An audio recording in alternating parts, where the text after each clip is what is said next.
Romo dan teman-teman, mari kita bersatu dalam doa. Dalam nama Bapa dan Putra dan Roh Kudus. Amin. Allah dan Bapa kami dalam surga, syukur dan pujian kami haturkan kepadamu atas segala kasih, berkat, dan bimbingan-Mu yang kami alami hingga pagi hari ini. Dan kini kami akan memulai proses pembelajaran kami Injil Sinoptik. Semoga Engkau mengaruniakan rahmat-Mu kepada kami, agar kami dapat mengikuti proses pembelajaran ini dengan baik. Dan semoga apa yang kami pelajari dapat membantu kami untuk semakin memahami tentang Engkau di dalam Injil ini yang kami pelajari hari ini. Namamu kami puji kini dan sepanjang segala masa. Amin. Dalam nama Bapa dan Putra dan Roh Kudus. Amin.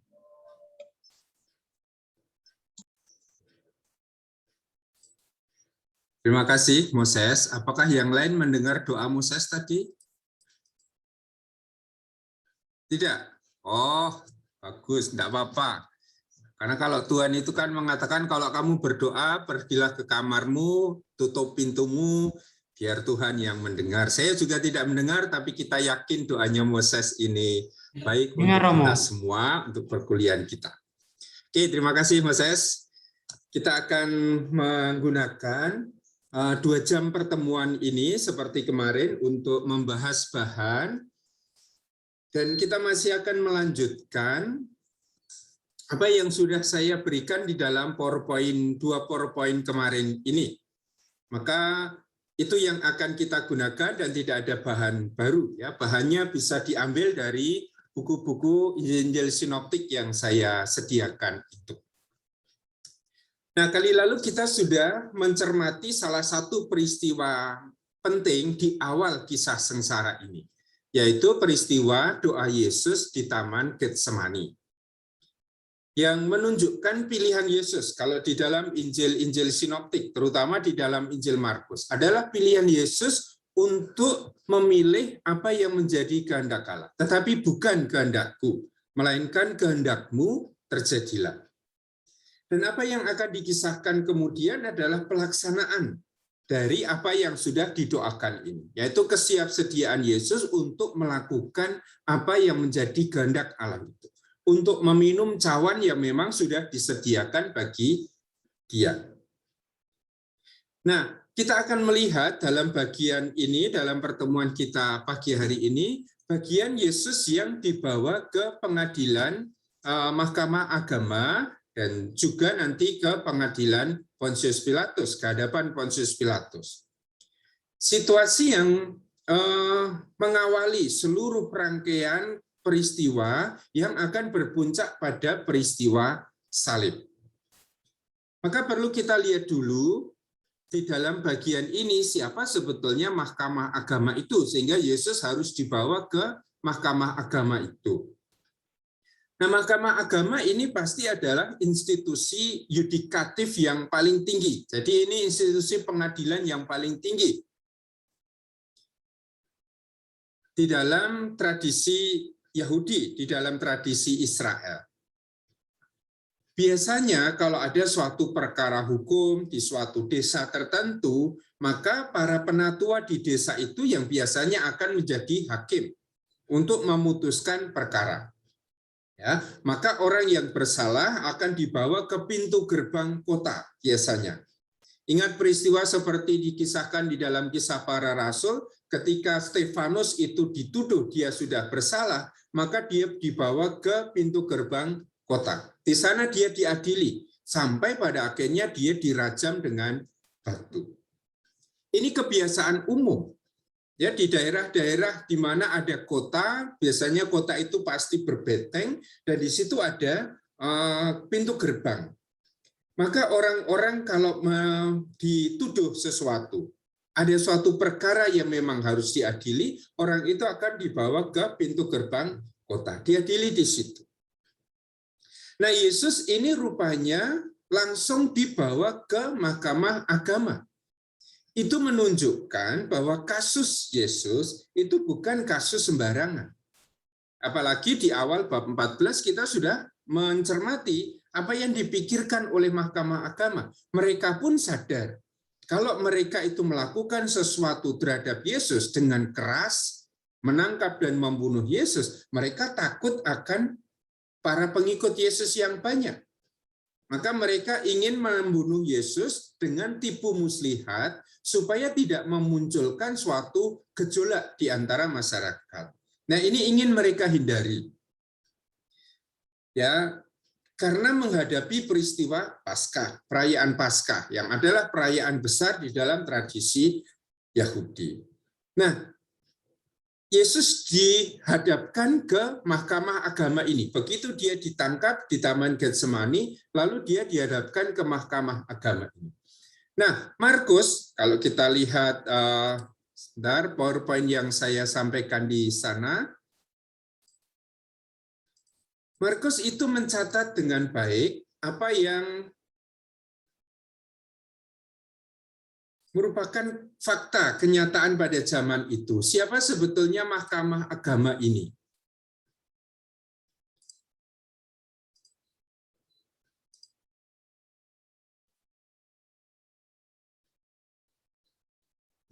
Ya, dikisahkan di dalam Markus bab 14. Markus mencatat bahwa di sana ada imam besar. Berarti ini adalah pimpinan Mahkamah Agama itu. Dan selain imam besar ada imam-imam kepala. Markus mencatat semua imam kepala itu berkumpul. Ada tua-tua. Berarti ini adalah orang-orang yang dituakan di dalam kota-kota di Yudea itu berkumpul di situ. Ada ahli-ahli Taurat yang biasanya ini berasal dari kelompok Farisi. Nah, grup inilah yang seringkali disebut sebagai para pemimpin Yahudi. Maka memang ada Herodes Agung. Tetapi dia secara politis itu tidak punya kekuatan apa-apa selain sebagai simbol. Ya, seorang raja bonekanya Roma yang tidak punya wewenang apa-apa, kuasa yang cukup besar. Sementara yang dianggap sebagai pemimpin itu justru adalah para pemimpin religius ini yang diketuai oleh imam besar yang berpusat di Bait Allah Yerusalem. Justru mereka-mereka inilah yang dianggap sebagai para pemimpin Israel. Maka kalau nanti kita belajar Injil Yohanes dan disebut di situ para pemimpin, nah yang dimaksud itu justru adalah orang-orang ini. Ya, imam-imam kepala, penatua-penatua, kemudian ahli-ahli Taurat yang dikepalai oleh imam besar. Yang waktu itu adalah Kayafas. Ya. Hanas masih hidup kalau menurut Injil Yohanes. Tetapi masa jabatan Hanas ini sudah berakhir. Dan yang memegang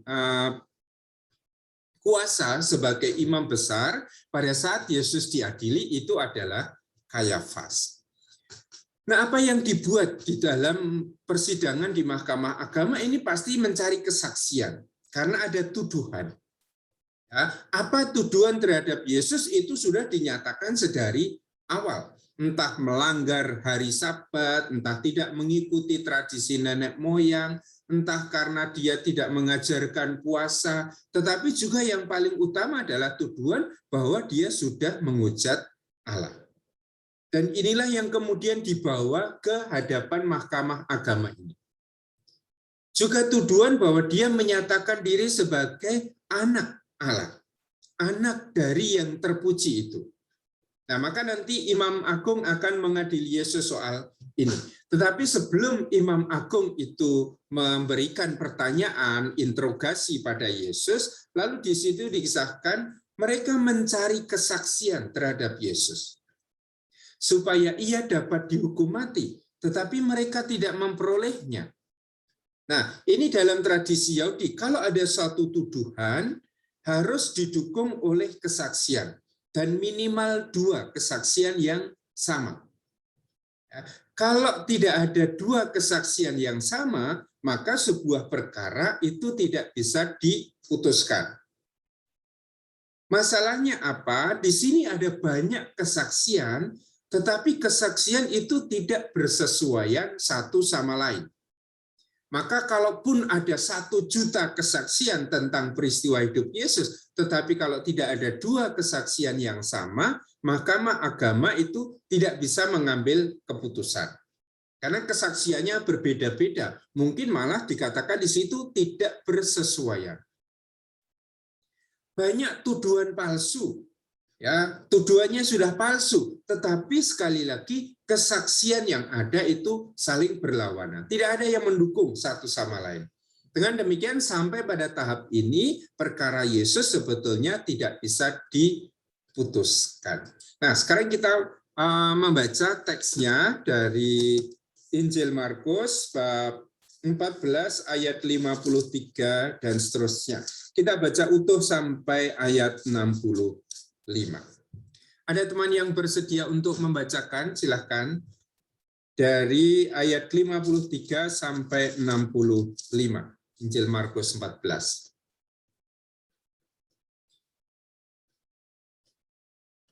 Ya, Ivan. Atau siapa yang membacakan?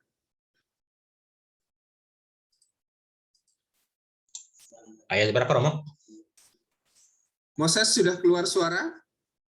Saya coba, Romo. Bisa nggak? Belum, Moses. Sudah kedengaran suara Moses, Romo. Baik, siapa yang membacakan silakan langsung. Suara Moses sudah kedengaran, Romo. Teman CSSR 1. Berarti Romo punya. 2. Romo punya yang. Kemudian. Romo tidak dengar suara kita. Romo tidak dengar suara kita. Iya. Ya, Moses. Gimana? Atau kita ada problem suara selain Moses? ST?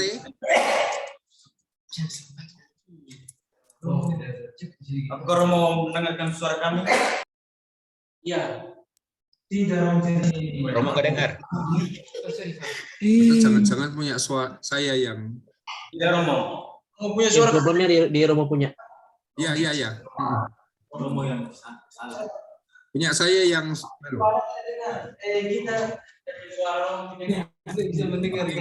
Sekarang siapa yang akan membaca? Ya, silakan.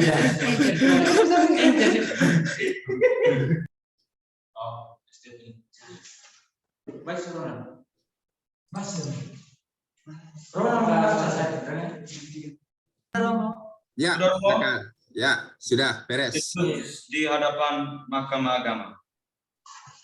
Kemudian Yesus dibawa menghadap imam besar, lalu semua imam kepala, tua-tua dan ahli Taurat berkumpul di situ. Dan Petrus mengikuti dia dari jauh sampai ke dalam halaman imam besar. Dan di sana ia duduk di antara pengawal-pengawal sambil berdiam dekat api. Imam-imam kepala malah seluruh Mahkamah Agama mencari kesaksian terhadap Yesus supaya ia dapat dihukum mati. Tetapi mereka tidak memperolehnya. Banyak juga orang yang mengucapkan kesaksian palsu terhadap dia, tetapi kesaksian-kesaksian itu tidak sesuai yang satu dengan yang lain. Lalu beberapa orang naik saksi melawan dia dengan tuduhan palsu ini. Kami sudah mendengar orang ini berkata, "Aku akan merubuhkan bait suci buatan tangan manusia ini, dan dalam 3 hari akan kudirikan yang lain yang bukan buatan tangan manusia." Dalam hal ini pun kesaksian mereka tidak sesuai yang satu dengan yang lain. Maka imam besar bangkit berdiri di tengah-tengah sidang dan bertanya kepada Yesus, katanya, "Tidakkah engkau memberi jawab atas tuduhan-tuduhan saksi-saksi ini terhadap engkau?" Tetapi ia tetap diam dan tidak menjawab apa-apa. Imam besar itu bertanya kepadanya sekali lagi, katanya, "Apakah engkau Mesias, anak dari Yesus terpuji?"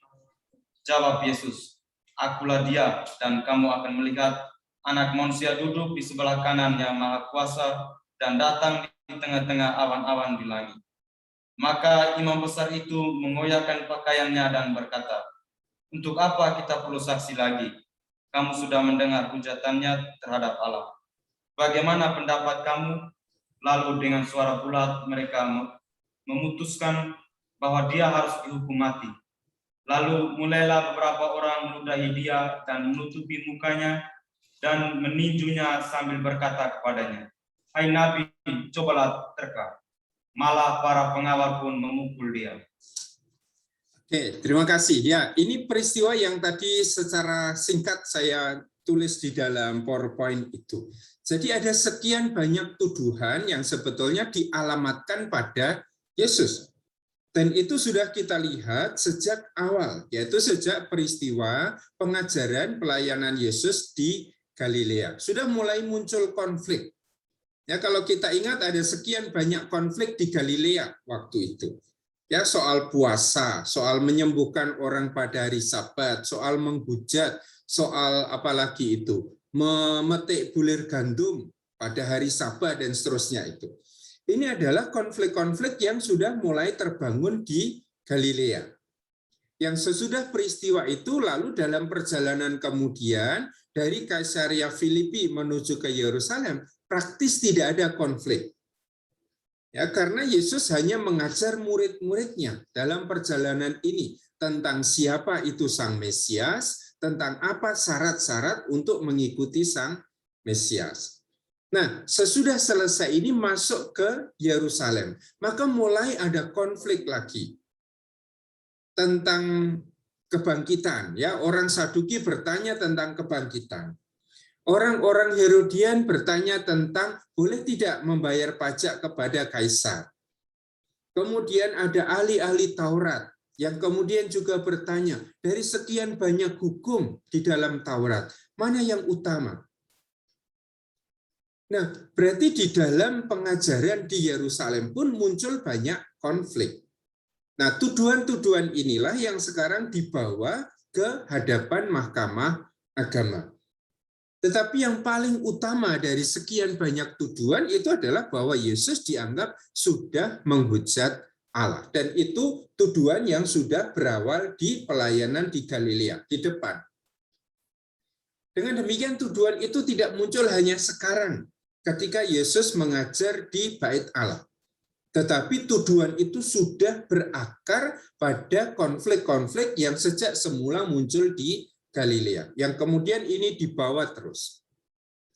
Nah, untuk tuduhan ini lalu dikatakan tadi tidak ada kesaksian. Ada sekian banyak kesaksian, tetapi tidak ada kesaksian yang sama, 2 saja, maka perkara itu tidak bisa diputuskan.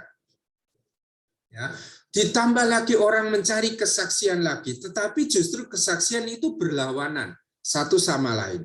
Nah, atas dasar kesaksian yang berlawanan satu sama lain, lalu perkara Yesus tidak bisa diputuskan. Ini tuntutan Taurat. Ya, dalam mengadili perkara minimal harus ada 2 kesaksian yang sama. Jadi kalau ada 2 orang yang mengatakan, oh Yesus sudah menghujat, berarti kesaksian itu sama dan perkara Yesus bisa diputuskan. Nah, di sini lalu tidak ada kesaksian yang sama. Maka tadi saya katakan meskipun ada 1 juta kesaksian atas perkara Yesus, tetapi kalau kesaksiannya berbeda, maka keputusan tidak bisa diambil. Nah, ini langkah pertama. Ada tuduhan, ada kesaksian, tetapi kesaksiannya berlawanan, tidak bersesuaian satu sama lain. Nah, karena ini gagal, lalu muncul usaha yang kedua, yaitu tuduhan-tuduhan palsu. Maka kita lihat apa yang ada di awal bab 14, mereka mencari cara untuk menangkap dan membunuh Yesus dengan tipu muslihat. Termasuk muslihat di dalam pengadilan di hadapan Mahkamah Agama. Ada tuduhan tetapi kesaksiannya berlainan, ya, tidak bersesuaian, maka sekarang ada tuduhan-tuduhan palsu. Tidak hanya 1, tetapi mereka mengajukan tuduhan-tuduhan palsu. Tapi kasusnya sama saja. Sudah ada tuduhan palsu, tetapi kesaksiannya itu tidak bersesuaian. Dengan demikian, kasus Yesus sebetulnya tidak bisa diputuskan. Nah, sampai pada tahap ini, lalu kita akan membaca apa yang tadi dikatakan oleh Imam Agung. Ya, sesudah ada sekian banyak tuduhan palsu, di dalam ayat 57. Lalu beberapa orang naik saksi melawan dia dengan tuduhan palsu ini. Kami sudah mendengar orang ini berkata, Aku akan merubuhkan bait suci buatan tangan manusia ini, dan dalam 3 hari akan kudirikan yang lain yang bukan buatan tangan manusia. Nah, ini sudah tuduhan, tetapi ini pun tuduhan palsu. Nanti di dalam Injil Lukas juga akan muncul hal yang sama. Dalam hal ini pun kesaksian mereka tidak sesuai satu dengan yang lain. Maka baik dalam tuduhan yang utama, Yesus sudah menghujat Allah, maupun dalam tuduhan-tuduhan palsu, tidak ada kesaksian yang mendukung tuduhan atas Yesus. Karena kesaksian-kesaksian mereka justru tidak bersesuaian, tidak sesuai yang satu dengan yang lain. Nah, usaha ini gagal. Ya, Yesus tidak bisa dijatuhi hukuman apa-apa. Maka muncul sekarang imam besar yang kemudian menginterogasi Yesus. Dan pernyataan Yesus ini harus kita pahami juga di dalam bacaan-bacaan yang hari-hari ini sedang kita baca di dalam misa hari Minggu, ya, terutama khotbah apokaliptik Yesus yang ada di Injil Markus bab 13 itu. Terutama tentang kedatangan figur yang disebut sebagai anak manusia. Nah, kita dalami sedikit teks ini, ayat 60. Maka imam besar bangkit berdiri di tengah-tengah sidang dan bertanya kepada Yesus, tidakkah engkau memberi jawab atas tuduhan-tuduhan saksi-saksi ini terhadap engkau? Tetapi ia tetap diam dan tidak menjawab apa-apa. Karena tidak ada gunanya menjawab. Ya, Yesus itu tidak perlu menjawab tuduhan mereka. Karena apa? Karena kesaksian yang ada itu tidak bersesuaian satu sama lain. Dan kalau Yesus mengerti hukum Taurat, berarti Yesus akan tenang saja waktu itu. Karena tidak ada kesaksian yang sama, saling mendukung. Tetapi dikatakan yang satu tidak bersesuaian dengan yang lain. Kesaksian si A berbeda dengan kesaksian si B. Berbeda dengan kesaksian si C, berbeda dengan D. Maka tidak ada kesaksian yang sama. Dalam situasi seperti itu, si terdakwa, Yesus, tidak usah omong apa-apa. Tidak perlu memberi pembelaan. Kecuali kalau ada dua kesaksian yang sama, lalu dia bisa membela perkaranya. Tapi kalau tidak ada kesaksian yang sama, orang cukup diam. Ya, karena dengan kesaksian sebanyak apapun, kalau tidak ada dua kesaksian yang sesuai, yang sama, perkara Yesus itu tidak bisa diputuskan. Nah, itu yang dibuat oleh Yesus. Tetapi ia tetap diam dan tidak menjawab apa-apa.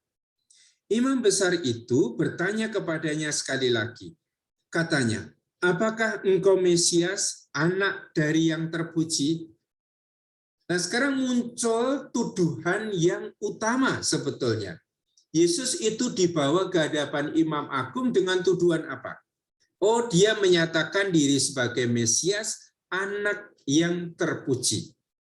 Artinya anak Allah.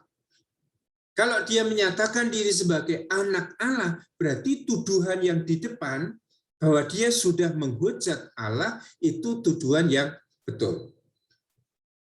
Maka Imam Agung itu bertanya to the point, pada pokok persoalannya. Apakah engkau adalah Mesias? Apakah engkau adalah anak dari yang terpuji, anak Allah?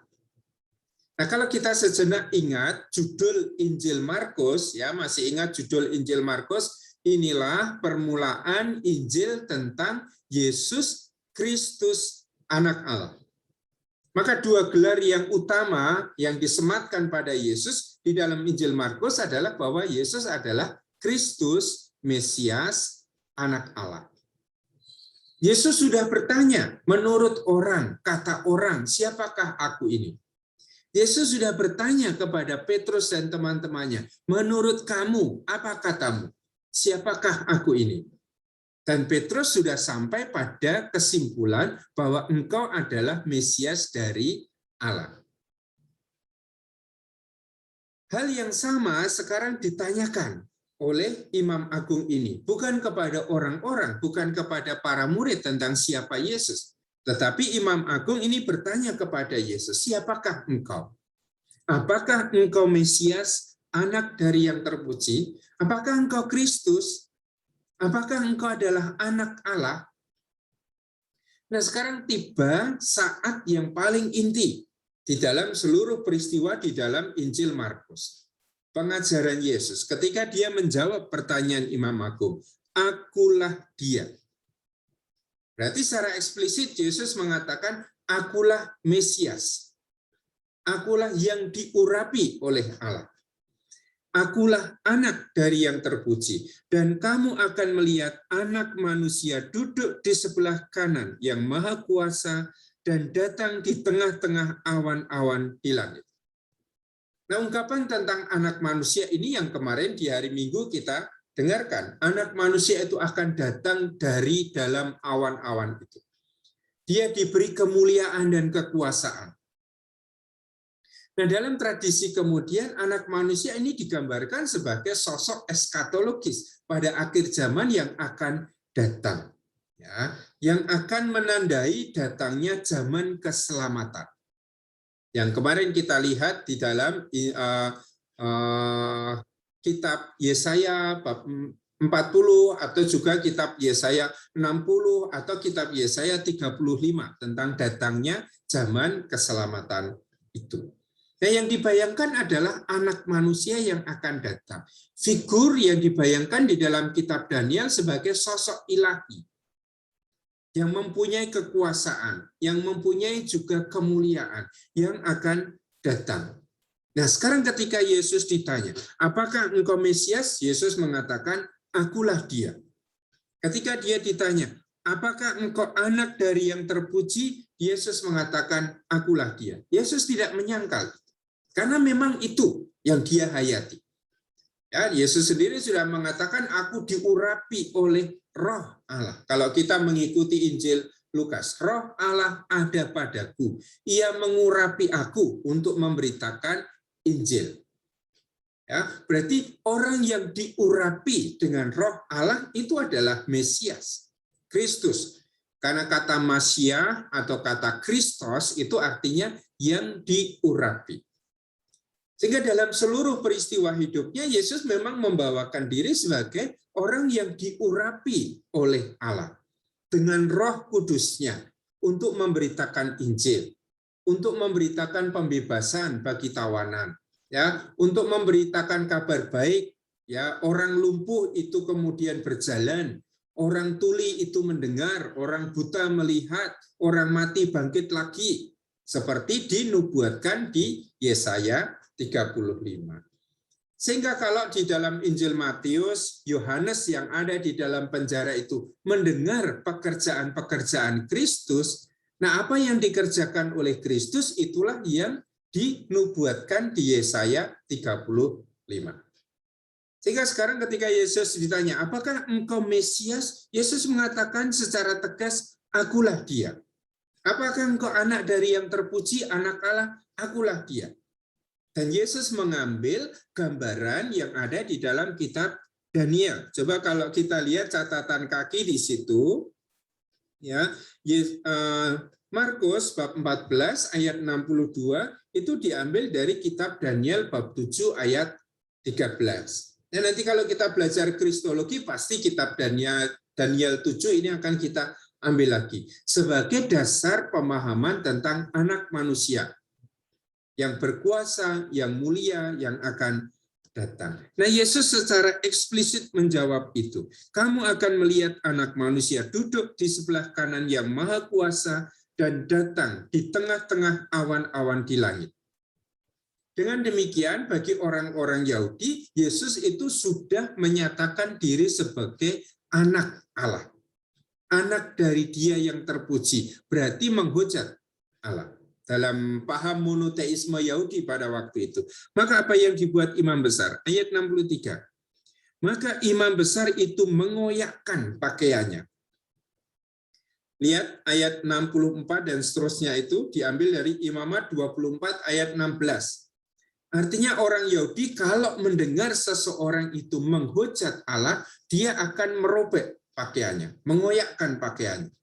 Karena berarti dia mendengar suatu dosa yang besar. Nah, ketika Yesus mengatakan, akulah dia, engkau akan melihat anak Allah turun dari duduk di sebelah kanan Allah itu, anak manusia, itu sudah dianggap sebagai penghujatan. Yesus sudah menghujat Allah, maka imam besar itu mengoyakkan pakaiannya dan berkata, untuk apa kita perlu saksi lagi? Artinya, apa yang dinyatakan oleh Yesus, jawaban Yesus, apakah engkau Mesias, anak dari yang terpuji, akulah dia. Nah, perkataan Yesus itu sekarang sudah didengar oleh seluruh anggota Mahkamah Agama Yahudi. Berarti sekarang ada sekian banyak orang yang bisa memberi kesaksian bahwa Yesus mengaku sebagai Mesias, anak Allah. Ini bedanya dengan yang tadi. Yang tadi memang ada tuduhan, Yesus ini menyatakan diri sebagai Mesias. Yesus ini menghujat Allah karena dia menyatakan diri sebagai anak Allah. Tetapi ketika ditanya, siapa yang bisa memberi kesaksian? Ternyata kesaksian mereka berbeda satu sama lain. Sekarang ketika Yesus ditanya oleh Imam Agung di hadapan seluruh anggota Mahkamah Agama itu, apakah engkau Mesias, anak dari yang terpuji? Yesus menjawab, akulah dia.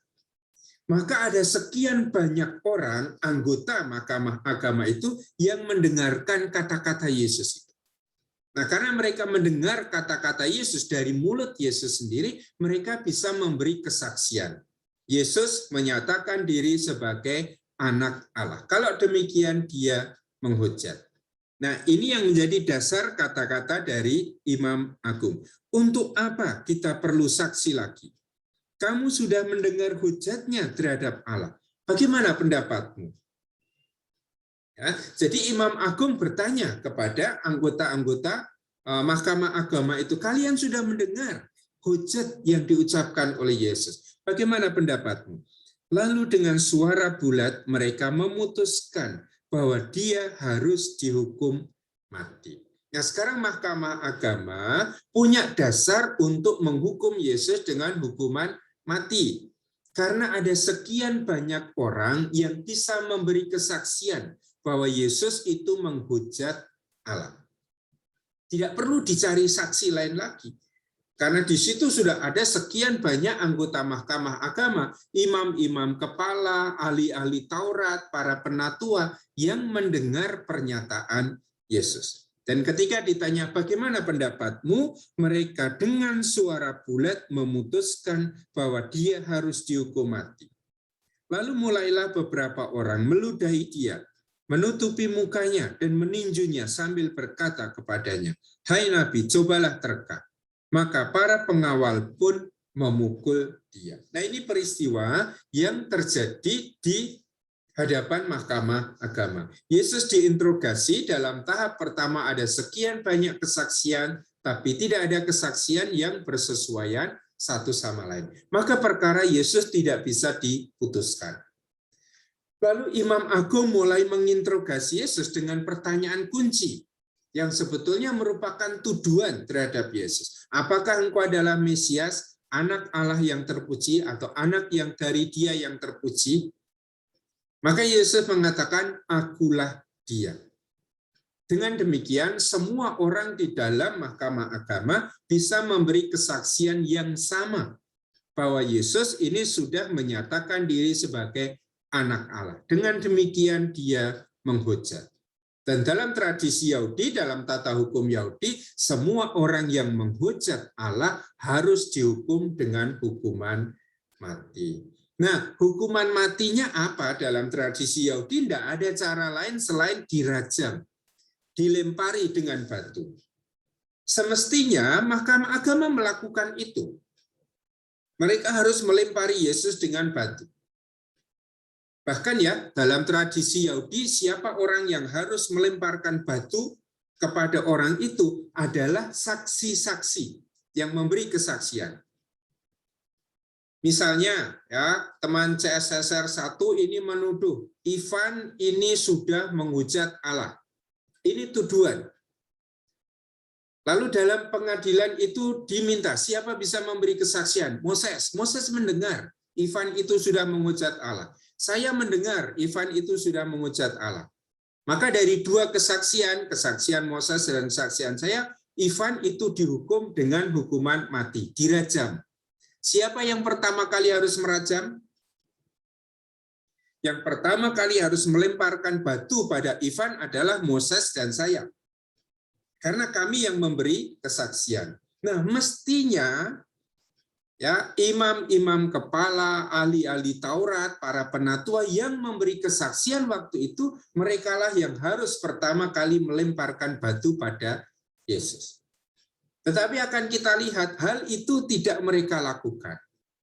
Mereka justru membawa Yesus ke hadapan Pontius Pilatus. Lihat, ini juga muslihat yang sebetulnya sedang dimainkan oleh Mahkamah Agama. Mengapa muslihat harus dengan cara seperti ini? Karena mereka tahu kalau mereka yang membunuh Yesus, murid-muridnya Yesus tidak akan diam saja. Kalau murid-muridnya Yesus yang sekian banyak ada di kota Yerusalem berontak, melakukan perlawanan, maka yang dipersalahkan adalah Mahkamah Agama. Dan mereka tahu itu. Maka dikatakan sejak awal di bab 14, awal bab 14, ketika mereka bermufakat untuk membunuh Yesus, mereka mau membunuh Yesus dengan tipu muslihat. Sehingga meskipun mereka sudah memutuskan akan membunuh Yesus dengan hukuman mati karena sudah menghujat Allah, mereka tidak melakukannya sendiri. Mereka akan pinjam tangannya Pontius Pilatus, pinjam tangannya serdadu-serdadu Roma untuk bisa membunuh Yesus tanpa memunculkan kekacauan di Yerusalem. Baik, ini yang terjadi di hadapan Mahkamah Agama. Apakah ada pertanyaan atau hal yang perlu didiskusikan lebih dahulu? Romo, ada saya Romo. Ya, silakan Van. Ya, ini mungkin berdasarkan juga dari fakta historis mungkin juga Romo. Karena kan di dalam beberapa literasi juga sih yang pernah saya ikutin juga mengenai topik pra penyaliban Yesus ini, itu kan dikatakan bahwa di dalam rumahnya Kayafas itu kan ada semacam penjara bawah tanah. Itu mungkin perkembangan selanjutnya atau bagaimana Romo? Mungkin tidak diliterasikan di dalam Alkitab atau bagaimana begitu? Di penjara bawah tanah. Ya, penjara bawah tanah sebelum prokurator Romawi nanti. Itu di esok harinya. Artinya Yesus di penjara gitu? Ya, di penjara di bawah tanah dan ada beberapa teori disiksa di sana di bawahnya.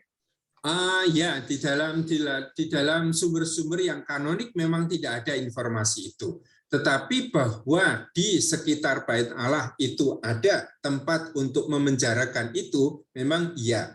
Apakah Yesus harus dibawa di situ? Karena Yesus harus menunggu pagi berikutnya.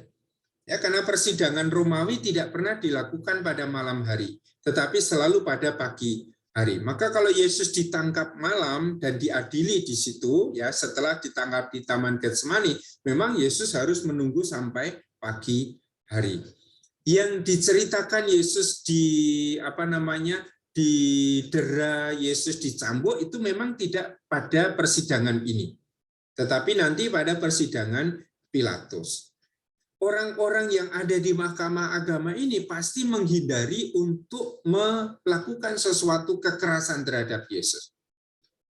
Karena apa? Karena mereka sedang mempersiapkan diri untuk merayakan Paskah.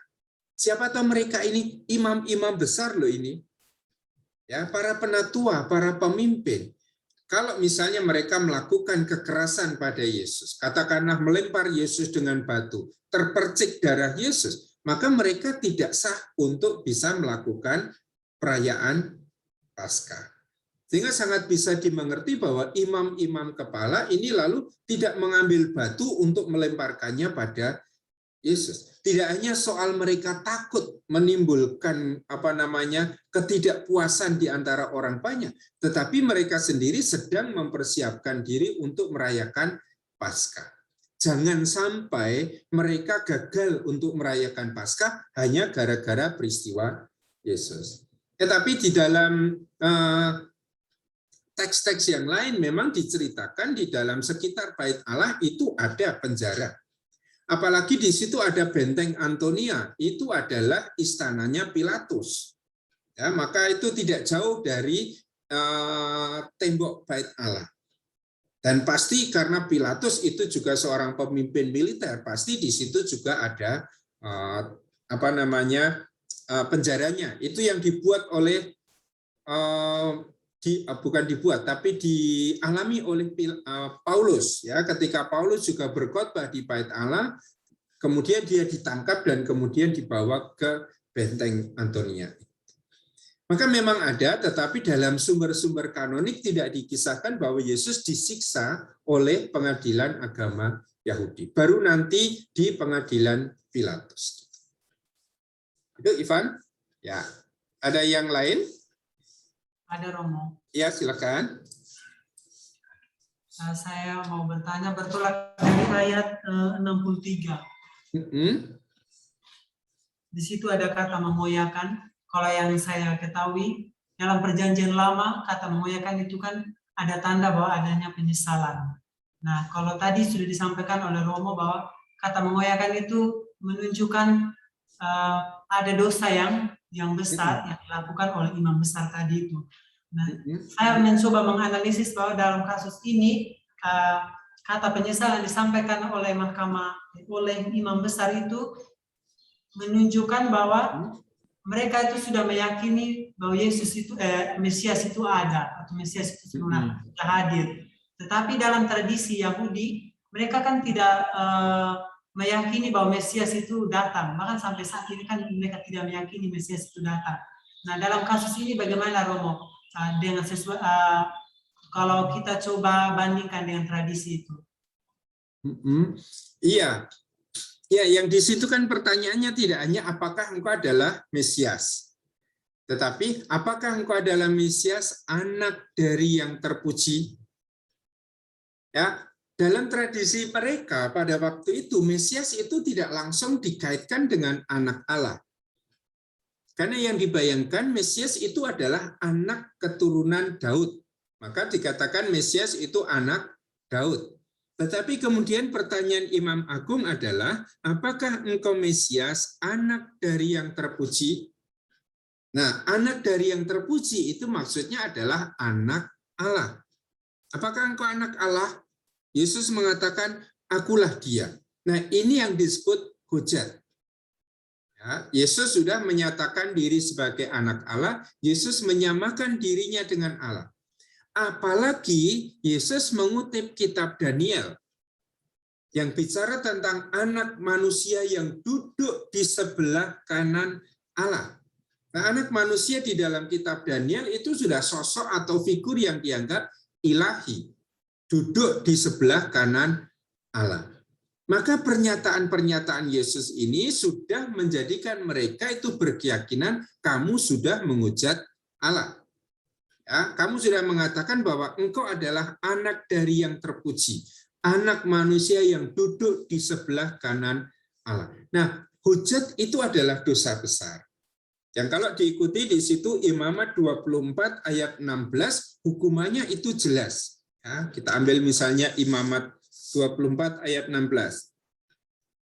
Siapa yang menghujat nama Tuhan, pastilah ia dihukum mati dan dilontari dengan batu oleh seluruh jemaat, baik orang asing maupun orang Israel asli, bila ia menghujat nama Tuhan, haruslah dihukum mati. Berarti ini hujat, ini dosa yang besar dalam tradisi Yahudi. Itulah sebabnya imam besar mengoyakkan pakaiannya. Ya, ini duka, bukan soal penyesalan, tetapi ini orang berduka karena nama Allah itu direndahkan. Karena ada orang yang menghujat Allah, melanggar kekudusan Allah, itu menimbulkan duka. Maka ini dikoyakkan.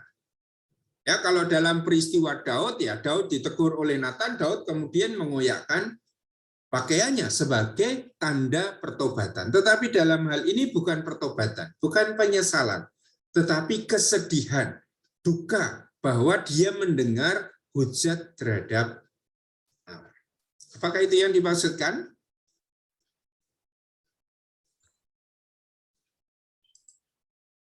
Oke, semoga jelas ya. Ya, Romo, jelas. Ya, terima kasih. Masih ada yang lain? hal yang perlu ditanyakan atau didiskusikan dari teks ini, Yesus yang diadili? Ya. Terima kasih Romo. Berkaitan dengan proses pengadilan Yesus, khususnya pada saat menghadap Pilatus, di situ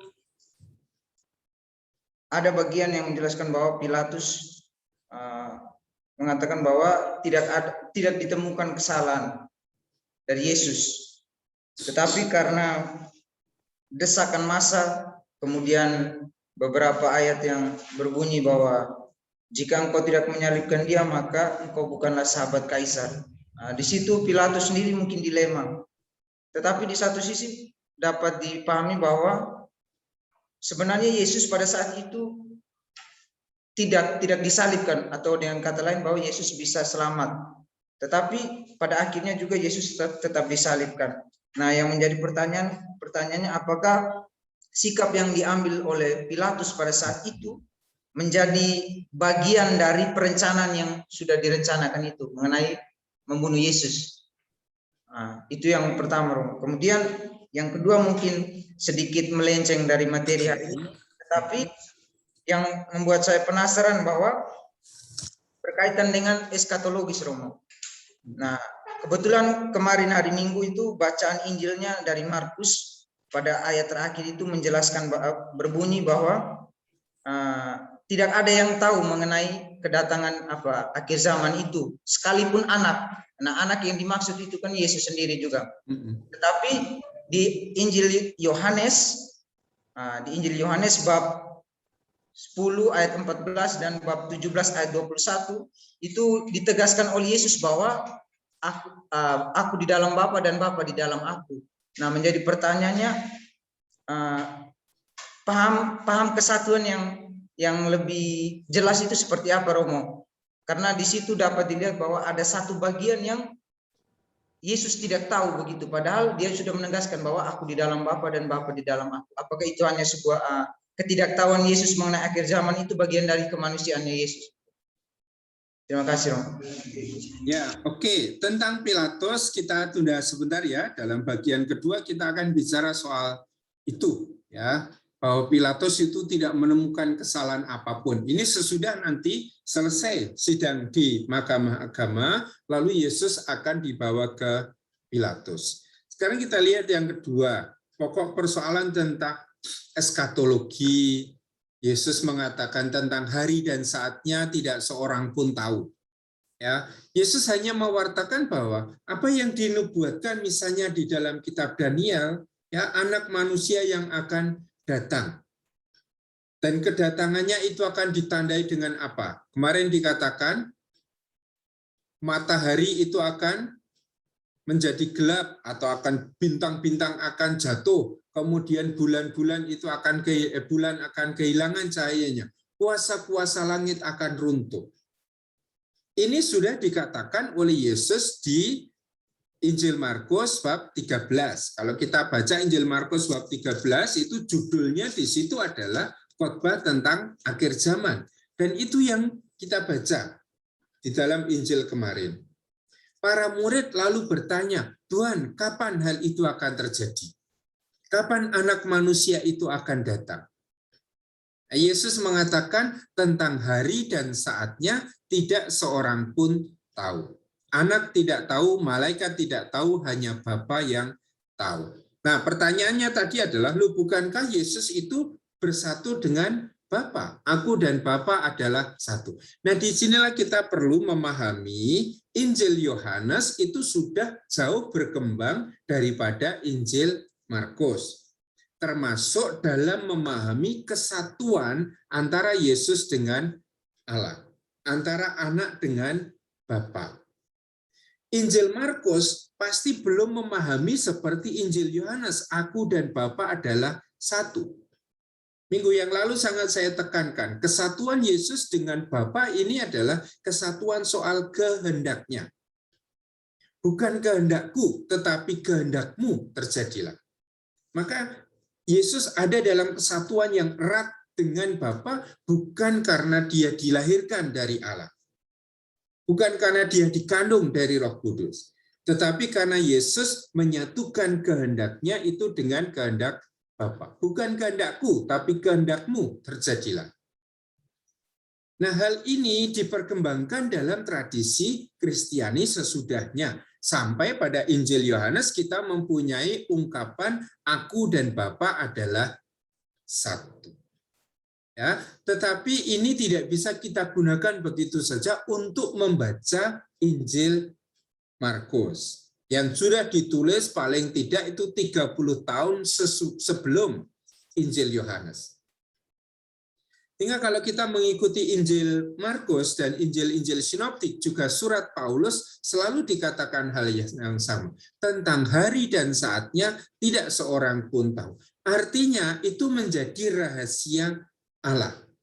Yesus sendiri sebagai anak tidak tahu kapan anak manusia itu akan datang. Atau kalau di dalam istilahnya Paulus, kapan Kristus yang bangkit itu akan datang kembali. Ya, di dalam Injil Yohanes bab 14 juga hal yang sama dikatakan, aku pergi ke rumah Bapa, mempersiapkan tempat bagimu. Kalau sudah, aku akan datang kembali kepadamu untuk membawa kamu ke tempat di mana aku berada. Supaya di tempat di mana aku berada, di situ kamu juga berada. Tapi kapan Yesus yang mulia ini akan datang kembali, Yesus pun tidak memberitahukannya. Ya, jadi soal kesatuan antara Yesus dengan Allah, antara anak dengan Bapa dalam Injil Yohanes itu konsep yang sudah sangat terkembangkan. Kalau Lukas dan Matius akan mengatakan kesatuan itu terjadi karena Yesus dilahirkan dari Roh Kudus. Kalau ikut Injil Yohanes, kesatuan itu terjadi sejak awal mula. Ya, ambil Yohanes bab 1 ayat 1 itu. Dari semula, pada mulanya adalah firman, firman itu bersama dengan Allah, dan firman itu adalah Allah. Ya, maka soal kesatuan itu memang soal yang sangat khas di dalam teologinya Yohanes. Ya, kesatuan di dalam Injil Markus itu sangat kelihatan di dalam kesatuan kehendak antara Yesus dengan Bapanya. Yesus itu selalu menjadikan kehendak Allah itu sebagai kehendaknya. Maka kali lalu kita sebut Yesus ini hidup dalam ketaatan. Justru karena dia hidup dalam ketaatan, dia dikenal sebagai anak Allah. Oke, begitu? Apakah ada yang lain? Sebelum kita masuk ke persidangan di hadapan Pontius Pilatus.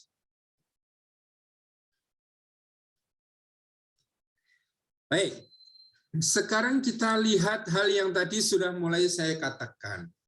Mahkamah Agama sudah membuat keputusan bahwa Yesus ini dihukum dengan hukuman mati karena menghujat Allah. Dan sesuai dengan kitab Imamat 24:16, mestinya seorang yang menghujat Allah dihukum dengan dirajam. Dan siapa yang merajam adalah orang-orang yang memberi kesaksian, yang membuat Yesus dihukum dengan hukuman mati itu. Maka mestinya imam besar, imam-imam kepala, para penatua, ahli Taurat melaksanakan eksekusi itu. Tapi mengapa ini tidak dibuat? Mengapa mereka justru membawa Yesus ke hadapan Pontius Pilatus? Nah, nanti akan kita lihat apakah pertanyaan yang tadi, pertanyaan yang teman kita CSSR tadi, apakah pernyataan-pernyataan, pengadilan-pengadilan, keputusan-keputusan Pontius Pilatus ada di dalam rangkaian muslihat yang dirancang oleh imam besar dan teman-temannya itu atau tidak? Maka kita sekarang membaca dulu Injil Markus bab 15 ayat 1 sampai 15 sambil mencermati informasi-informasi itu. Baik, siapa bersedia untuk membacakan? Silakan. 1 sampai 15. Saya Romo. Ya. Baik, terima kasih. Yesus di hadapan Pilatus, bab 15. Pagi-pagi benar, imam-imam kepala bersama tua-tua dan ahli-ahli Taurat dan seluruh mahkamah agama sudah bulat mupakatnya. Mereka membelenggu Yesus, lalu membawanya dan menyerahkannya kepada Pilatus. Pilatus bertanya kepadanya, "Engkaukah raja orang Yahudi?" Jawab Yesus, "Engkau sendiri mengatakannya." Lalu imam-imam kepala mengajukan banyak tuduhan terhadap dia. Pilatus bertanya pula kepadanya, katanya, "Tidakkah engkau memberi jawab? Lihatlah betapa banyaknya tuduhan mereka terhadap engkau." Tetapi Yesus sama sekali tidak menjawab lagi, sehingga Pilatus merasa heran. Ya, kita berhenti di sini dulu. Kamu duduk di situ dulu, nanti dilanjutkan.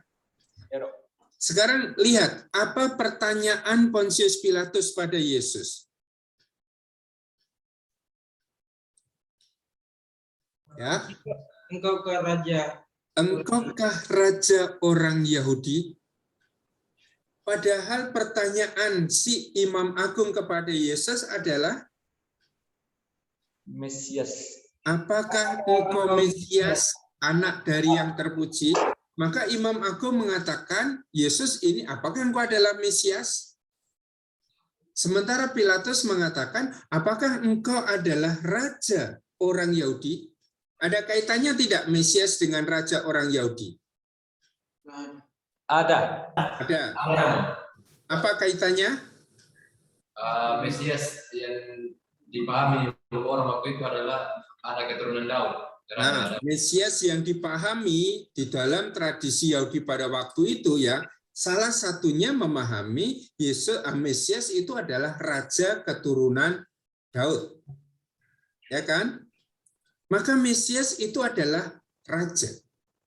Tetapi persoalan yang dibawa oleh Imam Agung, apakah engkau adalah Mesias, anak dari yang terpuji? Ini adalah soal religius ini.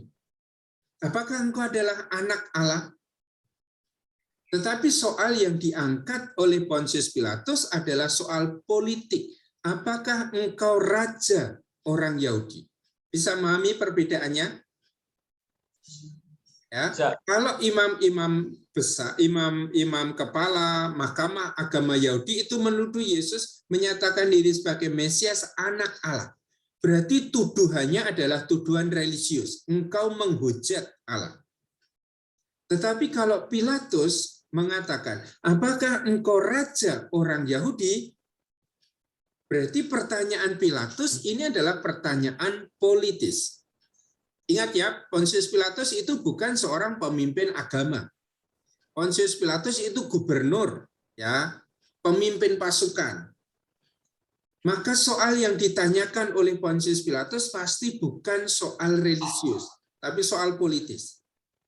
Nah, dalam zaman itu sudah ada banyak orang yang muncul menjadi pemimpin-pemimpin pemberontakan.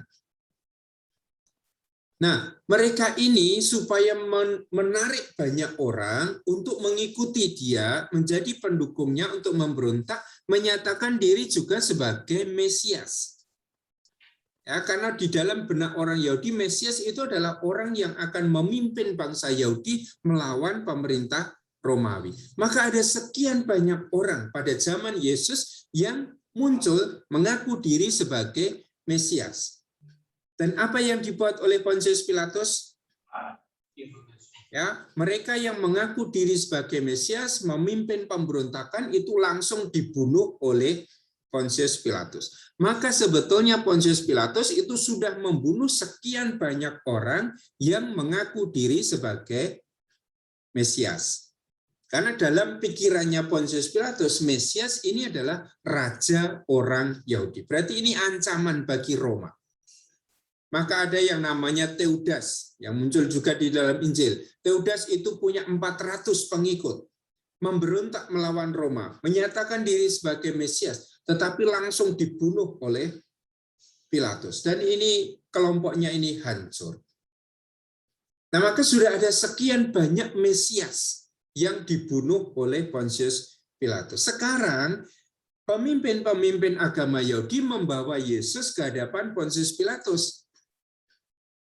Dan mereka mengatakan, Pontius Pilatus, kami membawa Yesus ke hadapanmu karena dia menyatakan diri sebagai Mesias, Raja orang Yahudi. Padahal tuduhan yang semula adalah Mesias, anak dari yang terpuji. Sehingga ada soal yang semula ini soal religius, ketika dibawa ke hadapan Pontius Pilatus yang adalah pemimpin militer, pemimpin administrasi negara, sekarang tuduhannya menjadi tuduhan politis. Karena Pontius Pilatus tidak akan pernah mau mengadili soal-soal yang berkaitan dengan agama. Ya, soal-soal religius Yahudi. Sehingga pertanyaan Pontius Pilatus pun sudah pertanyaan politis. Apakah engkau raja orang Yahudi? Jawab Yesus, engkau sendiri mengatakannya. Ya, Yesus tidak mengatakan seperti di hadapan Imam Agung, akulah dia. Tetapi Yesus mengatakan, engkau mengatakannya. Lalu imam-imam kepala mengajukan banyak tuduhan terhadap dia. Ya, sama seperti yang terjadi di dalam persidangan Mahkamah Agama. Banyak tuduhan terhadap Yesus. Tetapi kesaksiannya berbeda satu sama lain. Nah, ketika ada sekian banyak tuduhan, Pilatus bertanya, tidakkah engkau memberi jawab? Lihatlah betapa banyaknya tuduhan mereka terhadap engkau. Tetapi Yesus sama sekali tidak menjawab lagi, sehingga Pilatus merasa heran. Mengapa Yesus diam dan tidak menjawab? Masih ingat mengapa Yesus diam dan tidak menjawab? Karena tuduhan banyak tuduhan. Karena tuduhan palsu. Karena tuduhannya palsu, karena kesaksiannya berlawanan satu sama lain. Ya, dalam tradisi Yahudi, kalaupun ada tuduhan dan tuduhan itu palsu, tapi ada dua orang yang bersekongkol untuk memberikan kesaksian yang sama, lalu tuduhan palsu pun itu jalan. Nah, masalahnya di sini tuduhannya palsu, tetapi tidak ada kesaksian yang bersesuaian satu sama lain. Dalam situasi seperti ini, di hadapan Mahkamah Agama, Yesus diam. Sekarang ketika muncul banyak tuduhan di hadapan Pilatus, Yesus juga diam. Tidak ada gunanya itu menanggapi itu. Karena sekian banyak tuduhan, tetapi kesaksiannya berbeda, berlawanan satu sama lain. Baik, di dalam bagian ini saya lebih mau menarik perhatian kita pada tuduhannya. Sebetulnya tuduhannya sama. Yesus menyatakan diri sebagai Mesias. Tetapi di dalam benak imam-imam kepala, di dalam benak Mahkamah Agama, Yesus ini menyatakan diri sebagai Mesias, anak dari yang terpuji. Mesias, anak Allah. Dan dengan demikian kamu menghujat Allah. Pontius Pilatus bertanya, apakah engkau raja orang Yahudi? Yang sebetulnya sama dengan pertanyaan, apakah engkau Mesias? Tetapi Pilatus berhenti di pertanyaan itu, tidak menyebut unsur yang kedua. Apakah engkau raja orang Yahudi, anak dari yang terpuji? Ini hilang ya dari pertanyaan Pilatus. Maka kalau soal yang dibawa oleh Mahkamah Agama adalah soal religius, Yesus menghujat Allah, pertanyaan yang dibawa oleh Pontius Pilatus adalah pertanyaan politis. Kalau kamu menjawab bahwa engkau adalah Mesias, kalau kamu adalah raja orang Yahudi, maka kamu ancaman atas Roma. Nah, kalau tuduhan ini lalu dibuktikan dengan kesaksian, maka Pontius Pilatus akan menghukum Yesus. Nah, masalahnya apa? Apakah ada kesaksian-kesaksian yang meyakinkan Pontius Pilatus bahwa Yesus ini adalah pemimpin pemberontak Mesias yang akan melawan Roma? Nanti Pontius Pilatus tidak menemukan alasan. Ya, maka berusaha untuk membebaskan Yesus karena tidak menemukan alasan untuk menghukum Yesus dengan hukuman mati seperti diminta oleh orang-orang Yahudi. Paham sampai di sini? Ini soal tuduhannya. Ya, bagi orang Yahudi jelas Yesus itu harus dihukum mati karena dia menghujat. Saksinya siapa? Kami semua, Mahkamah Agama ini, kami adalah saksi. Sekarang Pontius Pilatus didesak oleh orang Yahudi untuk mengadili Yesus dengan tuduhan bahwa Yesus ini Mesias, raja orang Yahudi. Pontius Pilatus juga akan memberi kesempatan saksi-saksi untuk memberi kesaksian. Ya, karena dalam persidangan Romawi pun sebuah keputusan tidak akan diambil tanpa mendengarkan kesaksian. Dan ternyata di situ ada sekian banyak tuduhan pun, tetapi tidak ditampilkan ada kesaksian yang mendukung. Maka nanti Pontius Pilatus akan membebaskan Yesus, berusaha untuk membebaskan Yesus. Tetapi itu tidak akan terjadi. Baik, di ayat 1-5 jelas pokok persoalannya. Kalau jelas silakan dilanjutkan ayat 6. Baik Romo, lanjutkan ayat 6. Telah menjadi kebiasaan untuk membebaskan satu orang hukuman pada tiap-tiap hari raya itu menurut permintaan orang banyak. Dan pada waktu itu adalah seorang yang bernama Barabas sedang dipenjarakan bersama beberapa orang pemberontak lainnya. Mereka telah melakukan pembunuhan dalam pemberontakan. Maka datanglah orang banyak dan meminta supaya sekarang kebiasaan itu diikuti juga. Pilatus menjawab mereka dan bertanya, "Apakah kamu menghendaki supaya kubebaskan raja orang Yahudi ini?" Ia memang mengetahui bahwa imam-imam kepala telah menyerahkan Yesus karena dengki. Ya, berhenti sebentar. Ayat 10 itu informasi yang penting untuk kita, untuk memahami muslihat yang ada di atas. Ia memang mengetahui, jadi Pilatus memang mengetahui bahwa imam-imam kepala telah menyerahkan Yesus karena dengki. Ya, jadi bukan karena soal-soal politis tertentu yang membuat Yesus harus diadili oleh Pontius Pilatus. Tadi saya katakan Pontius Pilatus itu pemimpin politik, pemimpin militer. Maka dia hanya akan mengadili soal-soal politik, soal militer. Maka dia akan mencari, apakah Yesus ini memang terbukti akan memberontak? Apakah Yesus ini memang terbukti dia menyatakan diri sebagai Mesias, raja orang Yahudi, yang kemudian memprovokasi umat untuk menyerang pemerintahan Roma? Sampai pada detik ini tidak ada. Bahkan ketika ditanya oleh orang-orang Herodian, boleh tidak membayar pajak kepada Kaisar? Yesus tidak mengatakan tidak boleh. Ya, kalau dia adalah Mesias, pemimpin pemberontakan untuk melawan orang Roma, dia mestinya mengatakan tidak boleh kita membayar pajak kepada Kaisar. Tetapi Yesus mengatakan berikan kepada Kaisar apa yang menjadi hak Kaisar, termasuk pajak itu, tetapi berikanlah kepada Allah apa yang menjadi hak Allah. Nah, di sini dikatakan Pilatus itu tahu bahwa imam-imam kepala telah menyerahkan Yesus karena dengki. Maka Pilatus ini punya pikiran yang cukup jernih di sini.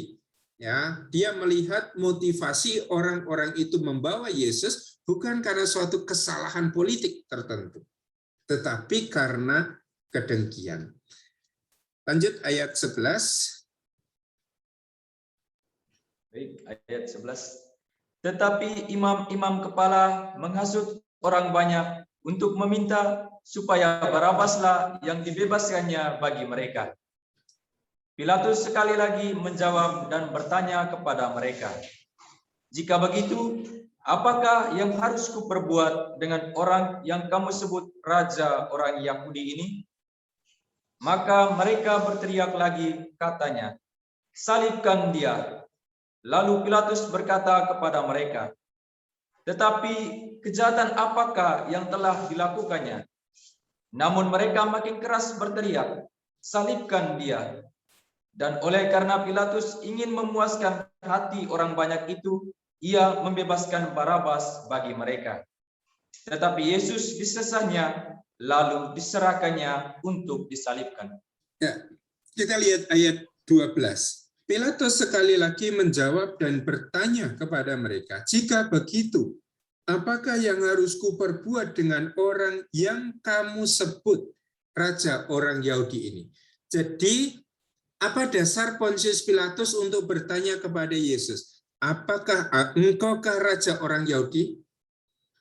Ya, Pilatus sampai harus bertanya kepada Yesus, engkaukah raja orang Yahudi? Karena imam-imam kepala itu mengatakan kepada Pontius Pilatus bahwa Yesus itu adalah raja orang Yahudi. Maka ini sebetulnya tuduhan terhadap Yesus. Imam-imam kepala membawa Yesus kepada Pontius Pilatus dan mengajukan tuduhan. Orang ini, Yesus ini sudah menyatakan diri sebagai raja orang Yahudi. Kalau demikian, orang ini pantas untuk dihukum. Karena dia akan melawan pemerintahan Roma. Tetapi ternyata Pontius Pilatus tidak menemukan kebenaran akan tuduhan itu. Maka hal yang mau dilakukan oleh Pontius Pilatus adalah membebaskan Yesus. Dan di situ dikisahkan telah menjadi kebiasaan untuk membebaskan satu orang hukuman pada tiap-tiap hari raya itu menurut permintaan orang banyak. Jadi Pontius Pilatus ini punya tahanan, ya, yang dihukum, orang-orang yang dipenjara, seperti tadi dikatakan oleh Ivan. Dan siapa yang dipenjara ini termasuk mereka yang memimpin pemberontakan. Orang-orang yang di dalam Injil, dalam istilah Yunaninya disebut sebagai lestes. Lestes ini penjahat. Dalam arti ini adalah pemimpin-pemimpin pemberontakan. Ya. Maka dalam suatu kesempatan tertentu menjelang hari raya Paskah ini memang ada kebiasaan Pontius Pilatus harus membebaskan salah satu orang hukuman sesuai dengan permintaan orang banyak. Nah, pada waktu itu ada Barabas sedang dipenjarakan bersama beberapa orang pemberontak lainnya. Lestes. Termasuk nanti kalau kita membaca Injil Lukas, lalu ada satu penjahat di kanan, satu penjahat di kiri Yesus. Mereka pun adalah pemimpin-pemimpin pemberontakan, lestes. Maka disebut juga sebagai penjahat. Jahat dalam arti melawan orang Roma. Ada Barabas dan juga beberapa orang yang memimpin pemberontakan itu. Maka datanglah orang banyak dan meminta supaya sekarang juga kebiasaan itu diikuti. Dan ketika ditawarkan, apakah engkau mau aku membebaskan Yesus ini, yang kamu sebut sebagai raja orang Yahudi ini, karena mereka Yesus tidak bersalah. Ternyata para imam kepala itu menolak. Tetapi imam-imam kepala menghasut orang banyak untuk meminta supaya Barabaslah yang dibebaskannya bagi mereka. Maka imam kepala ini menghasut. Ini bagian dari muslihat lagi. Ya, sebetulnya Pilatus mau membebaskan Yesus. Tetapi imam-imam kepala ini menghasut rakyat supaya membebaskan Barabas. Karena tadi kan dikatakan bahwa orang hukuman itu hanya bisa dibebaskan menurut permintaan orang banyak. Maka supaya orang banyak ini minta Barabas dibebaskan, imam-imam kepala membujuk mereka, menghasut mereka. Maka ini bagian dari muslihat yang dilakukan oleh Mahkamah Agama. Sementara Pilatus sendiri dalam bagian ini, kalau kita mengikuti Injil Markus, tidak dikisahkan Pontius Pilatus itu tidak menemukan kesalahan di dalam diri Yesus. Yang ditemukan oleh Pontius Pilatus adalah motif mengapa Mahkamah Agama, imam-imam kepala membawa Yesus kepada Pilatus. Dan dikatakan tadi, Pilatus tahu bahwa mereka membawa Yesus, menyerahkan Yesus karena dengki. Ya, maka kalau ini urusannya kedengkian, urusannya adalah soal-soal keagamaan, Pontius Pilatus tidak mau mengadili perkara Yesus. Maka dia mau membebaskan. Tetapi karena didesak oleh orang banyak, akhirnya Pilatus menyerah.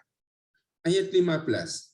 Oleh karena Pilatus ingin memuaskan hati orang banyak itu, ia membebaskan Barabas bagi mereka. Tetapi Yesus disesahnya, lalu diserahkannya untuk disalibkan.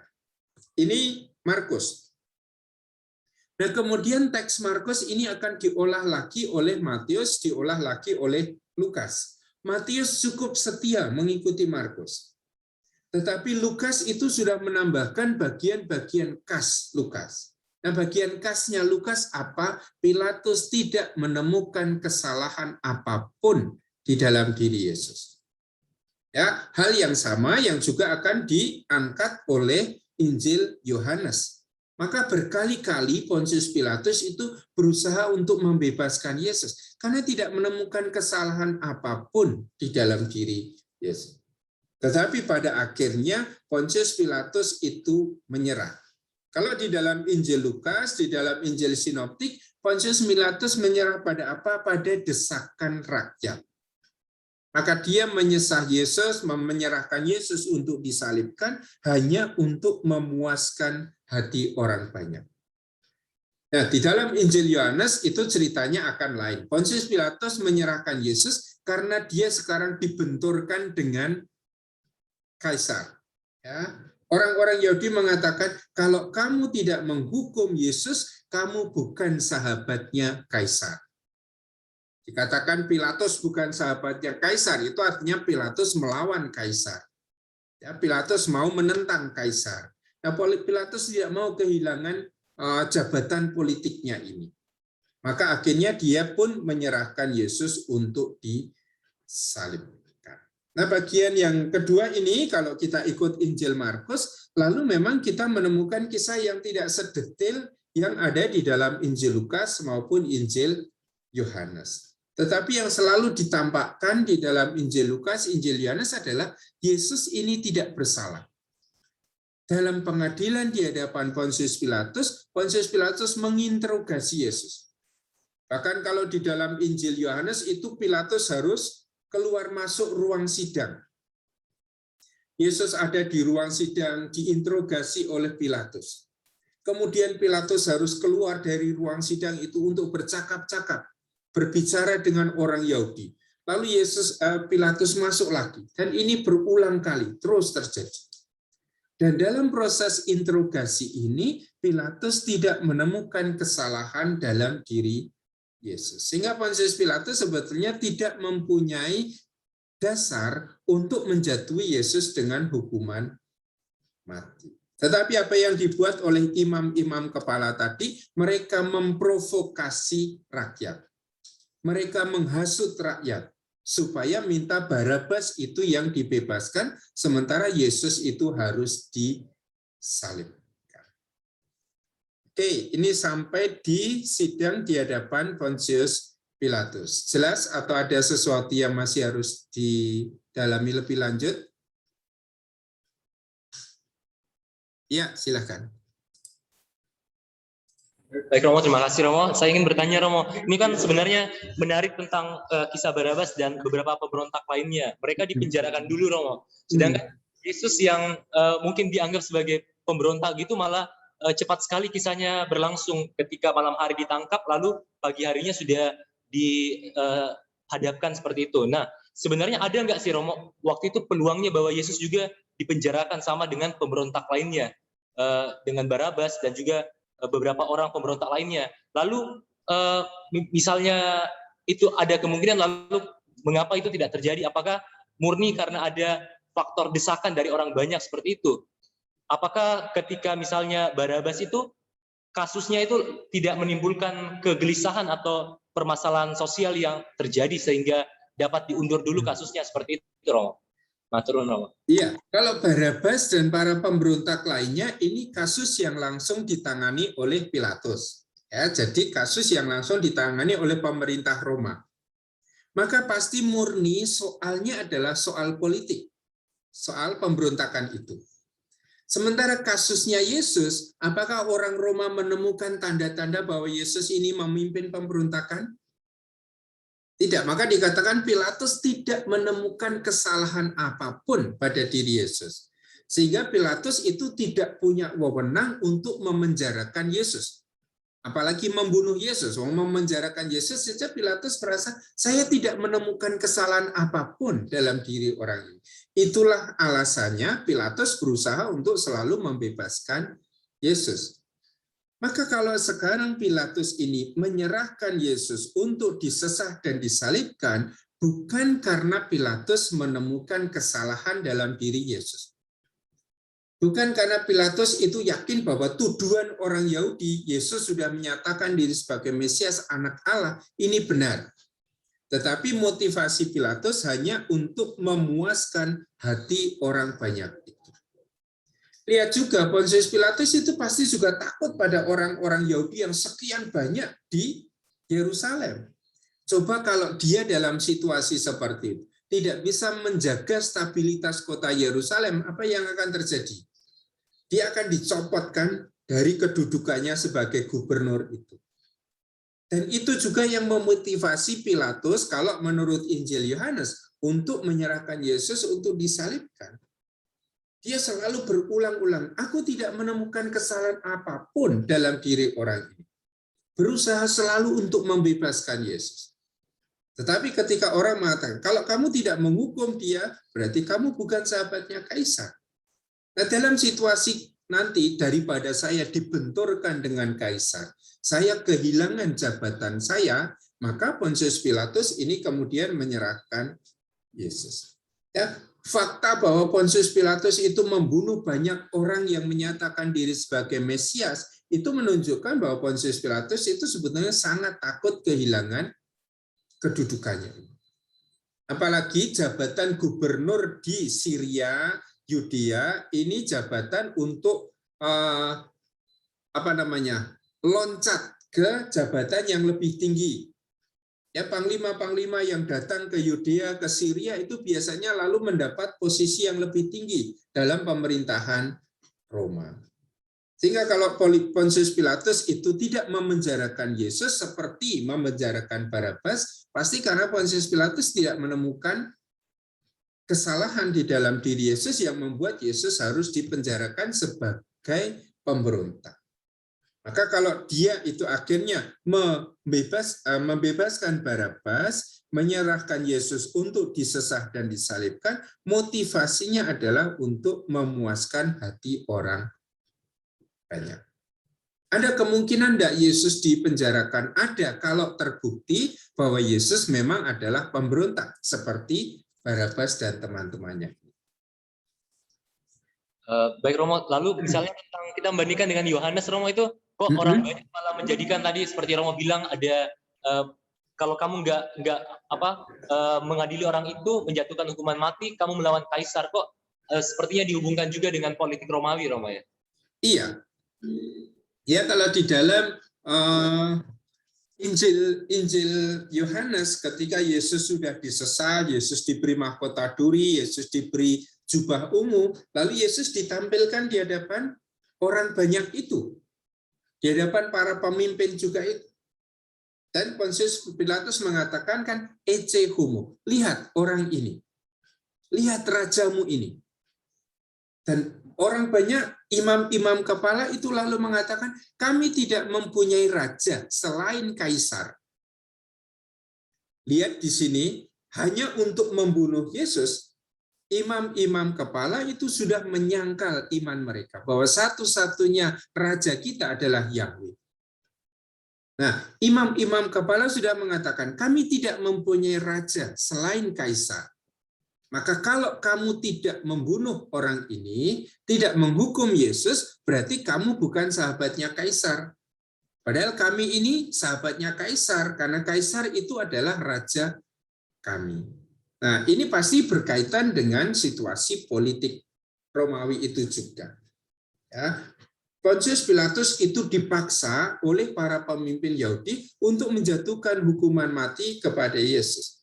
Dan cara memaksanya adalah mengkontraskan Pilatus dengan Kaisar. Kalau kamu tidak menghukum Yesus, berarti kamu bukan sahabatnya Kaisar. Itu kalau di dalam Injil Yohanes lebih jelas seperti itu kasusnya. Oke? Yes, terima kasih. Ada yang lain? Terakhir mungkin? Saya. Ya, silakan. Mengenai ini hukuman yang diberikan Yesus, saya juga melihat kalau ada kesinambungan dengan hukuman yang diberikan kepada Yohanes Pembaptis. Di situ kita lihat ada perbedaan bahwa Yohanes Pembaptis itu dibunuh dengan dipenggal kepalanya, sedangkan Yesus dengan disalibkan. Nah, keduanya saya lihat pemerintahan Herodes, kan Yohanes oleh Herodes dan Yesus oleh Pilatus. Kan mereka memiliki satu kesatuan paham, itu pemerintahan yang mereka miliki. Lalu bagaimana Pilatus itu langsung memberikan Yesus itu hukuman salib, sedangkan Herodes sendiri memberikan hukuman kepada Yohanes Pembaptis itu hukuman penggal. Jadi, mungkin saja ada kemungkinan lain, yaitu Pilatus bisa saja memberikan kepada Yesus itu hukuman penggal. Tidak, Herodes juga bisa memberikan kepada Yohanes Pembaptis itu hukuman salib begitu. Apa ada perbedaan di situ, Bang? Iya, kita lihat yang pasti dulu. Yang pasti adalah hukuman rajam. Ya, orang yang menghujat, kalau Yesus itu menghujat, berarti Yesus harus dirajam. Itu sudah ada ketetapannya di kitab Imamat. Dan satu-satunya cara hukuman mati di dalam tradisi Yahudi adalah dirajam. Maka kalau sampai Yohanes Pembaptis dipenggal kepalanya, kita lihat Herodes itu siapa? Ya, apakah Herodes itu orang Yahudi? Ya, Herodes itu orang Yahudi tapi dari Idumea, yang sebetulnya tidak punya kaitan apapun dengan tradisi Taurat itu. Kepentingan Herodes adalah melulu kepentingan politik. Dan mengapa Herodes harus memenggal kepala Yohanes Pembaptis? Padahal dia sebetulnya juga ingin melindungi Yohanes Pembaptis. Karena kan Herodes sudah terjebak pada kata-katanya sendiri. Apapun yang kamu minta, bahkan separuh dari kerajaanku ini akan kuberikan kepadamu. Dan ternyata anak Herodias ini secara eksplisit setelah dibujuk oleh Herodias mengatakan, berilah kepala Yohanes Pembaptis di sebuah talam. Maka Herodes tidak bisa melakukan hal yang lain selain yang dituntut oleh anak si Herodias ini. Maka Herodes membunuh Yohanes Pembaptis dengan cara dipenggal. Tetapi itu bukan cara yang dibuat oleh orang-orang Yahudi. Tidak ada model penghukuman itu. Sementara model penghukuman yang sering digunakan oleh Pontius Pilatus untuk menghadapi pemberontak memang adalah hukuman salib. Orang Roma itu punya banyak cara menghukum, termasuk dengan hukuman mati, termasuk dipenggal ini. Tetapi cara khas yang paling jahat di dalam tradisi Romawi pada waktu itu untuk menghukum seseorang adalah hukuman salib ini. Maka tidak ada hukuman yang lebih keji daripada hukuman salib. Itu alasannya dalam tradisi sastra Yunani, sastra Romawi, tidak ada sastrawan yang menceritakan kisah tentang orang yang mati di salib. Itu tabu untuk diceritakan. Itu kengerian luar biasa.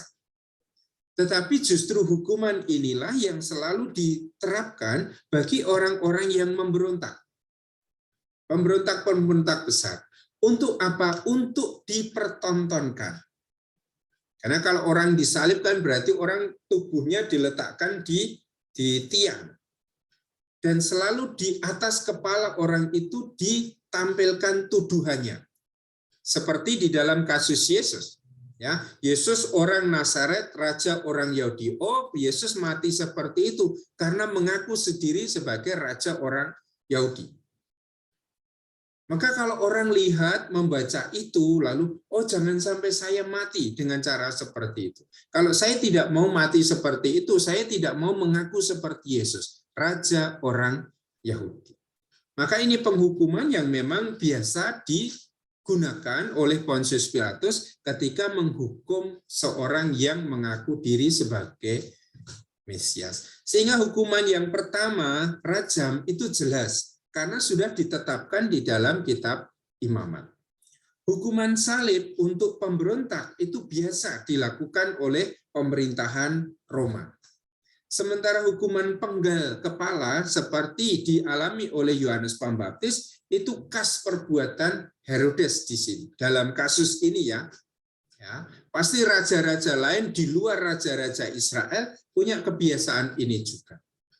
Tetapi orang-orang Israel dalam tata pengadilan Yahudi tidak dikenal itu hukuman mati dengan cara dipenggal. Satu-satunya cara orang Yahudi menghukum seseorang dengan hukuman mati adalah dengan dirajam. Apakah Pontius Pilatus itu punya kemungkinan untuk menghukum Yesus dengan dipenggal kepalanya? Bisa saja, karena dia orang Roma. Dan penggal kepala itu termasuk salah satu cara hukuman yang diberikan oleh pemerintah Roma. Tetapi mengapa Pilatus akhirnya menyalibkan Yesus? Karena dia didesak oleh rakyat. Maka tadi dikatakan untuk memuaskan hati orang banyak, akhirnya Pontius Pilatus memberikan Yesus untuk disesah dan disalibkan. Dan dengan demikian lalu kita mengalami Yesus yang mengalami kematian dengan hukuman yang paling kecil. Tetapi justru itulah yang nanti akan direnungkan oleh Paulus. Ya, dengan mengalami salib itu Yesus sudah merendahkan diri serendah-rendahnya. Taat sampai mati disalib. Dengan kematian yang begitu kecil. Tetapi justru karena dia sudah merendahkan diri serendah-rendahnya itu, Allah meninggikan dia. Mengaruniakan kepadanya nama yang mengatasi segala nama. Dan pola inilah yang nanti digunakan oleh Injil Yohanes untuk memberitakan Yesus. Maka kalian juga semester depan kan menerima Injil Yohanes. Apa yang sudah dimulai oleh sinoptik, oleh Paulus ini nanti akan diambil alih sebagai pola teologi di dalam Injil Yohanes. Yesus yang semula bersama dengan Allah mengosongkan diri, ya, mengambil rupa hamba menjadi manusia taat sampai mati disalib. Ini temanya Markus, dan Allah itu akan meninggikan dia. Mengaruniakan kepadanya nama yang mengatasi segala nama. Nama yang mengatasi segala nama itu adalah Kyrios, Tuhan, Tuhan. Tidak ada yang lebih tinggi dari Yesus. Justru karena dia sudah taat sampai mati disalib. Oke, itu tentang beberapa kemungkinan hukuman. Ada hal yang lain? Romo menyambung. Ya, silakan.